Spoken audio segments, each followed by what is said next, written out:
Let me tell you of the days of high adventure.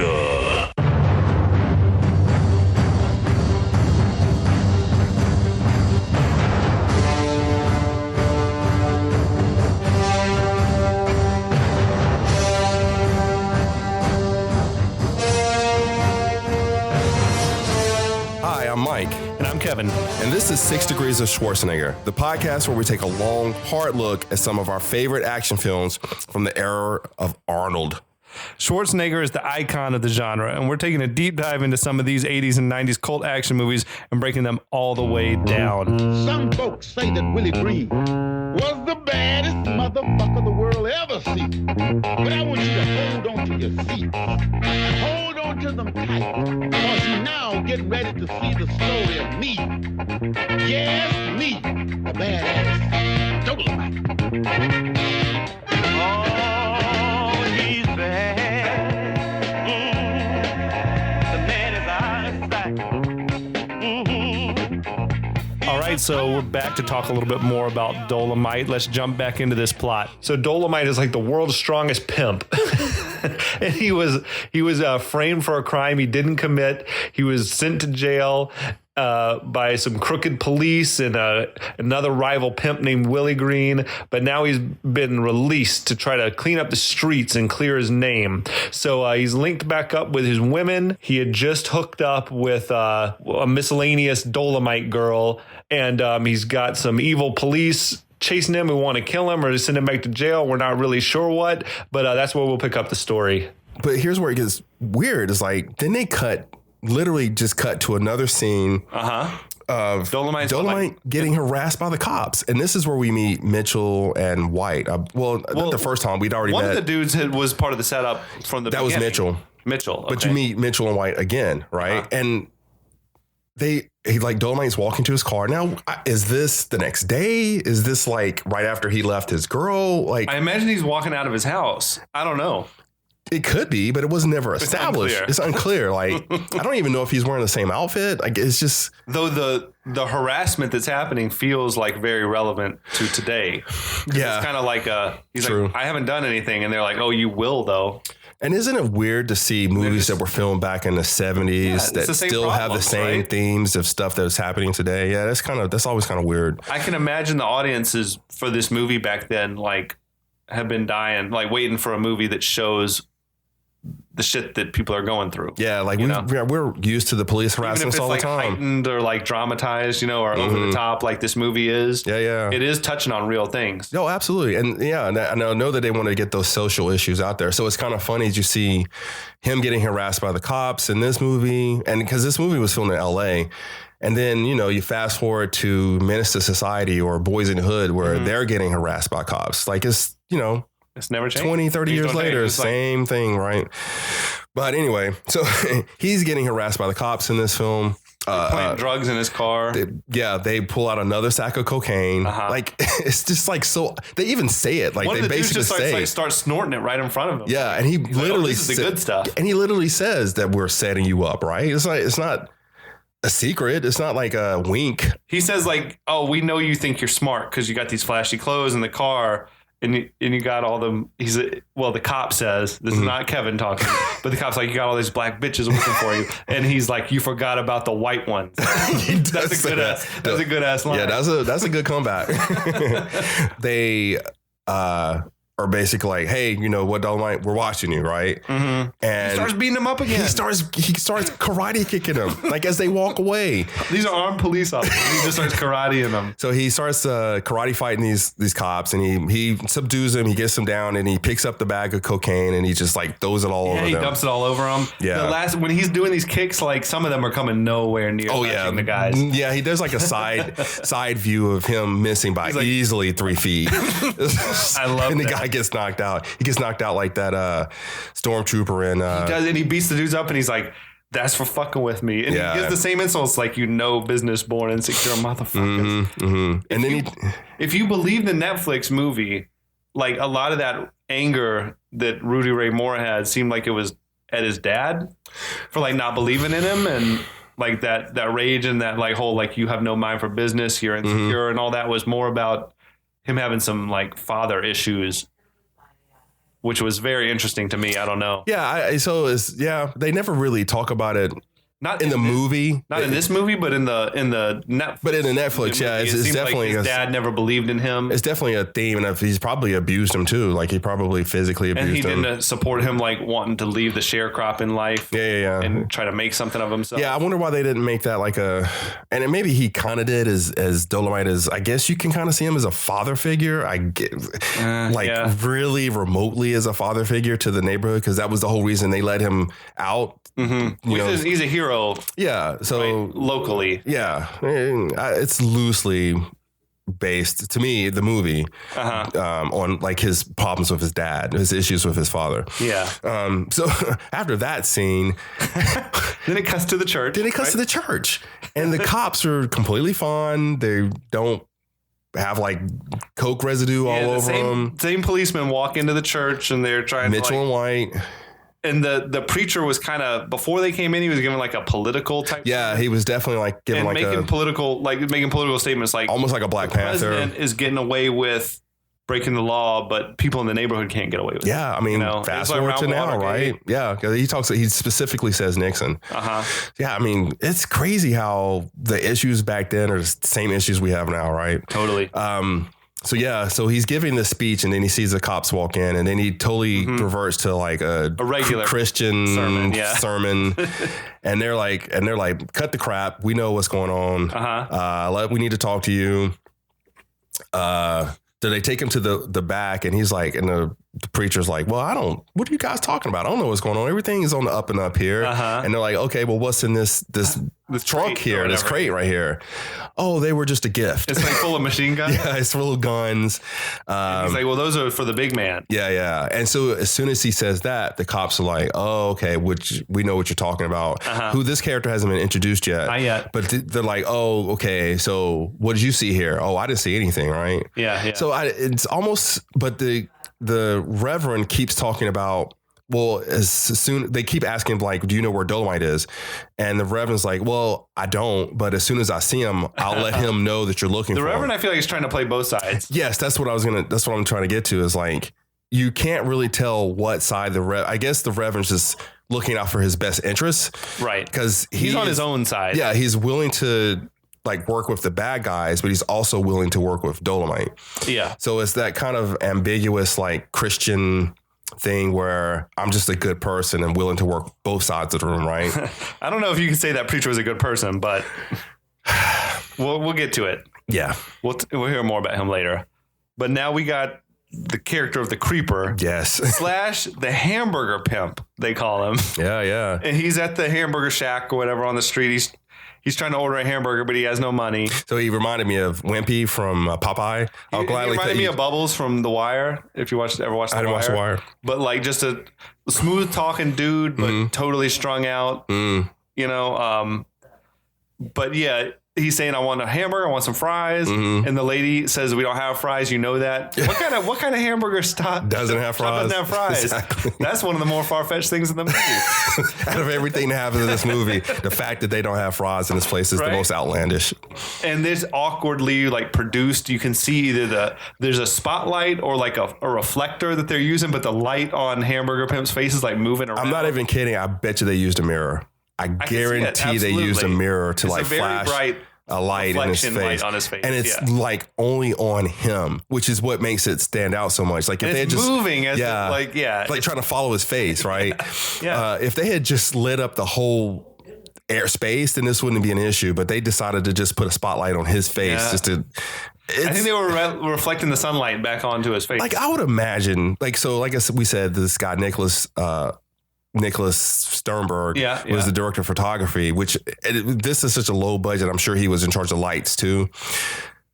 But he went to film school, right? To me, I think they were doing their best. In the Netflix movie, you get the director saying like these white kids don't know how to light black faces.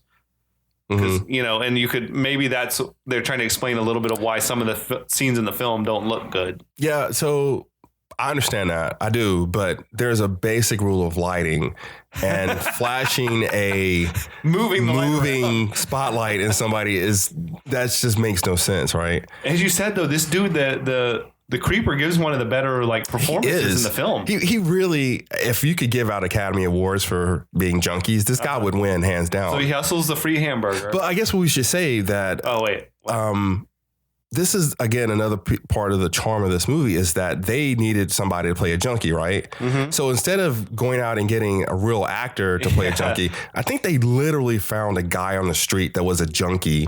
This performance was too good. And like, hey, can you play this role? Now, he's so good in this role, though. Like, he nails all his lines. And it's like, I wonder if he was like an actor, like in another life that became a junkie. I don't know. There's a few little bits like that in the movie, different characters that I'm like, this person gave a really good performance. Like some of Willie Green's goons. Yeah. I thought were really good. That to me, and I kind of wanted to say this later, but I'm gonna say it right now. To me, this is one of the more frustrating parts of this whole movie. We love it, right? It's a good, bad movie. But there are some nuggets in here of like a really good story. There's some nuggets of like really good acting in this film, right? It's just, if they had more money to throw at this, you could see where this would be like a great movie. Or maybe it wouldn't, you know? Yeah, that's a reach. I don't know. But that's the thing. Like maybe it would. Maybe if you can see there's some talented people working on it. Yeah. So maybe if they had made like a good movie, like technically, you would never have the charm of its kind of like shots, like you seeing the cameraman in the shot or seeing the boom mic in the shot. You know, you wouldn't have that charm of the movie.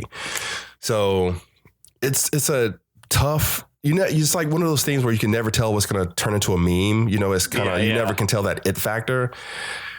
There's nuggets of good stuff in here, but I love the charm of this movie, though. Yeah, if they had pulled it off, would it have not been as popular as it was? Would it have just been another movie that we'd never talk about? I think it would, yes. Because there's a million probably mediocre movies that came out in the 70s that you don't talk about.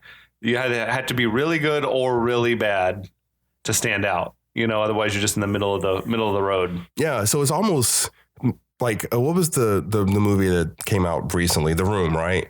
Like that dude had like a couple $1 million as his budget. But do you think that he was like, well, in his mind, look, I'm not going to make a great movie here. So if I can make a movie that's so bad, it'll make me famous. Like, is that their mindset? I don't know. I think he thought he was making a good movie. I think Rudy Ray Moore thought he was making a masterpiece. Well, I mean, I think he knew it was funny, but he didn't know it was going to be so like amateurish. And seeing as how they don't, I mean, this is really the equivalent of a bunch of teenagers with a cell phone. Absolutely. Filming a movie over the weekend. Trying to figure it out as they go along. Yeah. Yeah. So yeah, it does have that feel to it. Yeah. But these are professionals, or as professional as you can get. So we got the Creeper. He hustles himself a free hamburger. And then he's talking to the next dude up in line, and he's talking about like, this is sweeter than bear meat. And I don't even know what that means, but I feel like I've heard Tracy Morgan say it before on the thing too. Does that phrase have any meaning to you? He says it like 3 times. He's talking about he seems like he's talking about the woman. Yeah, I was going to say, I'm sure he's talking about the girl. She's married too. He's like, sweeter than bear meat. Yeah, I'm sure he's talking about the girl. I don't, that particular one doesn't mean anything to me. It makes me laugh though so much. And then, oh shit, this is another random thing. Like you said, this movie feels like just a bunch of skits.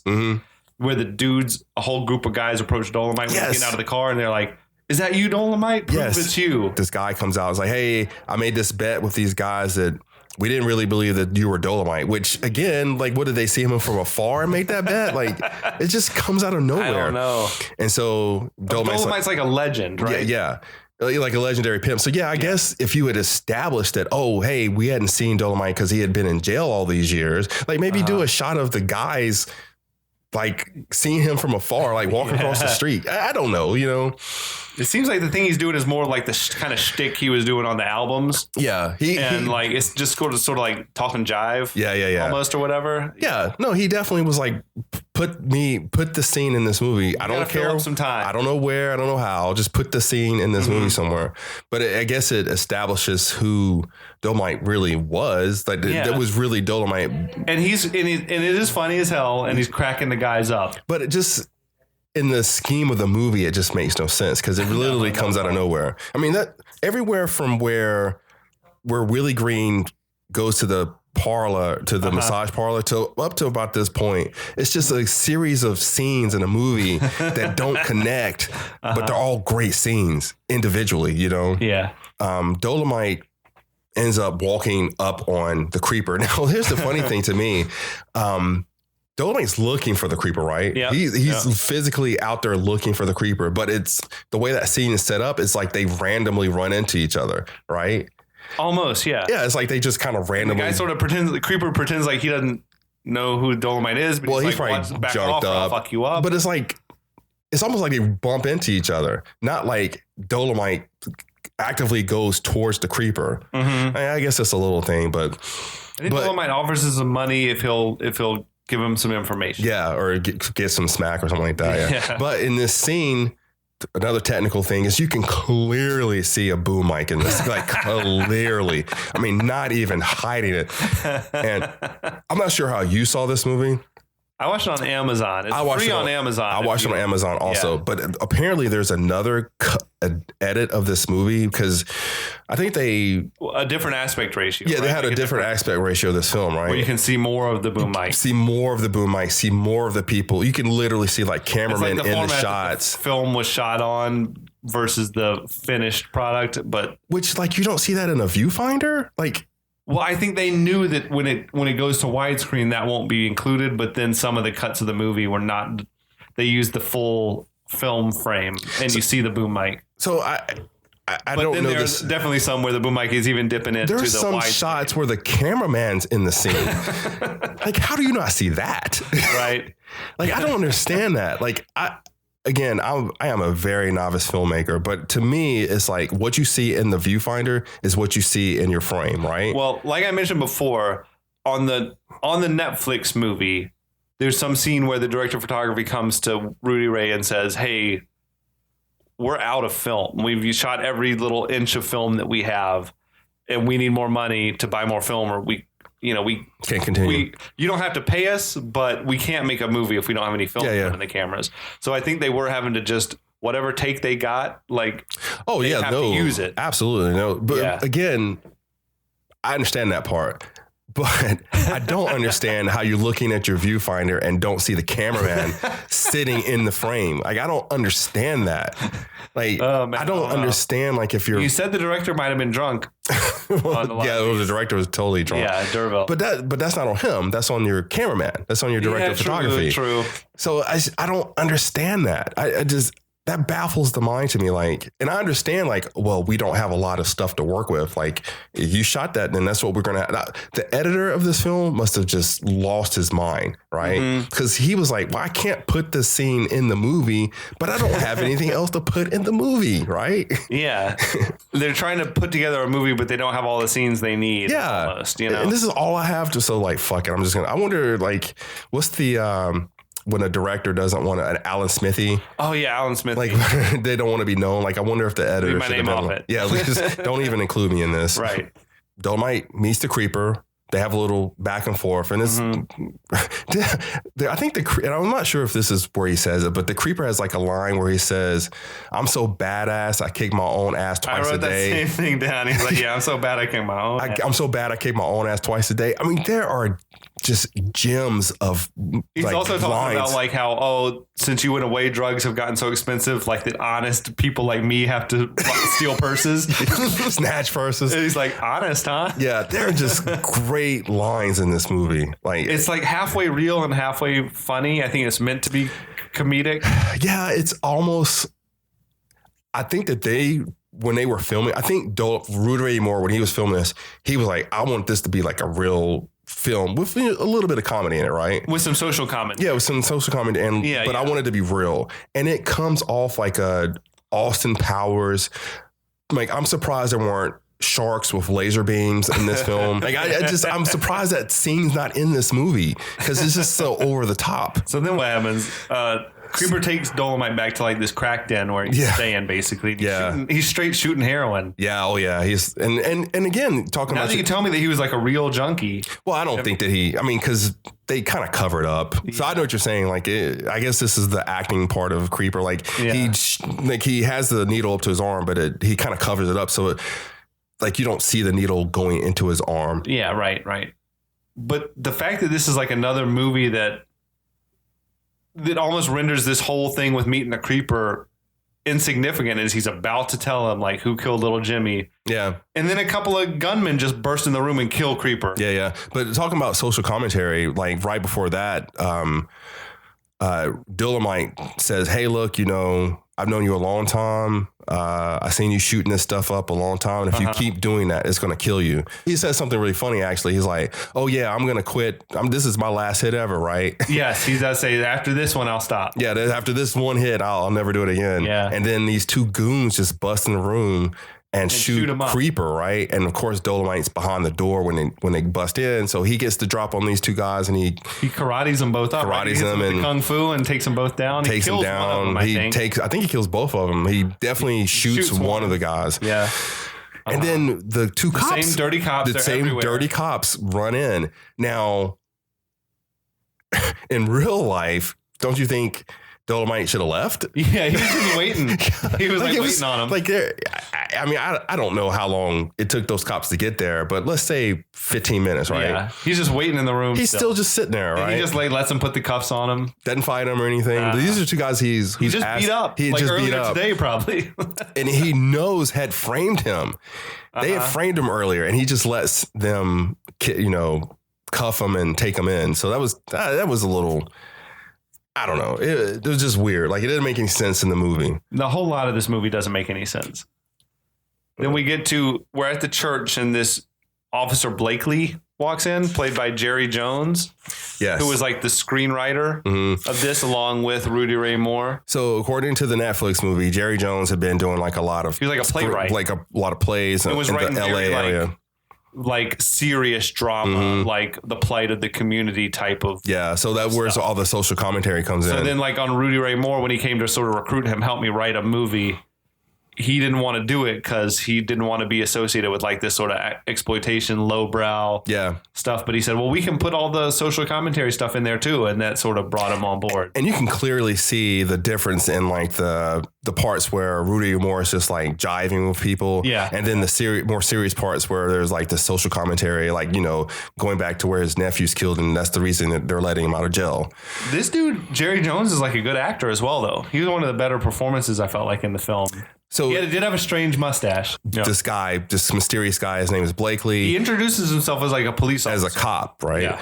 So he goes in and he goes to see the Reverend, which the Reverend, I think this is a great scene because he's in bed with one of his parishioners, right? I imagine it's one of his parishioners. Big woman, older woman. Yeah. But it's that whole kind of like, the Reverend is like a good guy on the pulpit, but then you get him in the back and he's like sleeping with one of his.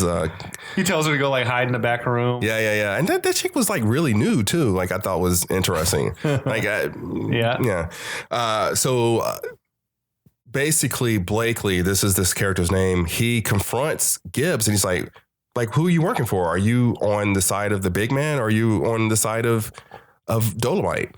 And this is where it's hard to explain this movie because scenes just end, Yeah. So he's like, well, who you... Blakely sort of calls him out on his hypocrisy. Yeah, like who are you working for? And then he gets rough with him. He sort of smacks him around a little bit as well. Then he just walks away, right? Yeah. He just leaves. Then, okay, so that's the end of the scene. There's like no resolution to the scene. It didn't further the story at all. Yeah. Then we're back at like the brothel, I guess. And there's sort of like a couple of girls are about to fight with each other. Probably the most misplaced scene.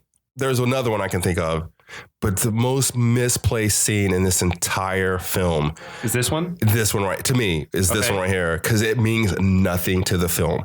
Like they're talking about one of the girls have been stealing from the other girl or something like that, and then they just tell her, and she gets called out. Here. And she's like, whoa, like, give me your money. So, give me all your money. And she does. It's like, bitch, you've been stealing from here. You need to get the fuck out. And then it just cuts to Dolemites in jail. And that scene led to nothing. But yeah. Why was that scene in the movie? Just to fill the time, I guess. The movie is not that short. Like it's an hour and a half. It's an hour and a half. Yeah, it could have been an hour 20. They didn't need that scene. It could have been an hour 25. They did not need that. Like, not at all. I can't and maybe we're fast forwarding here. I can't think of a reason that scene was in this movie. Like they never, shot it. That's probably why. Is that why it's in it? It's like, we have this film footage, so let's put it in. Filmed it. Like, wouldn't that have made more sense? There's somewhere else they could have put it, perhaps, like before he got out of jail. Before he got out of jail, to establish that now his things are chaos without him. Yeah, his whole thing is breaking down. Like, why was that scene there? Yeah, it's. I'm getting a little lit here because I'm like, it's frustrating me. We got to move on. Yeah, because it's like, why? Please, universe, please tell me why this one 4-minute scene was in this movie.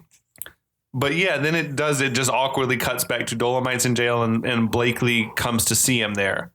And Dolemite basically doesn't want to talk to Blakely. Like, it seems like he's not a snitch. Yeah. Basically. And right? Blakely's like, okay, well. And then they're like, oh, Dolemite, you made bail. And it's like, how the hell? This dude just beat up a couple of cops. No, and maybe killed somebody. Beat up a couple of cops, got framed for drugs, killed 2 people, and then he's just like out on bail. He's out on bail. Now, they do explain it later, but much later. It makes no sense in the moment. Oh, but we forgot to mention that Blakely knocks over that dominoes. He just did. like for no reason whatsoever, just to be a dick about it. So then, this girl Pinky is out there waiting for him in a Corvette, right? In a hot car. Yeah. So like a Stingray. Yes.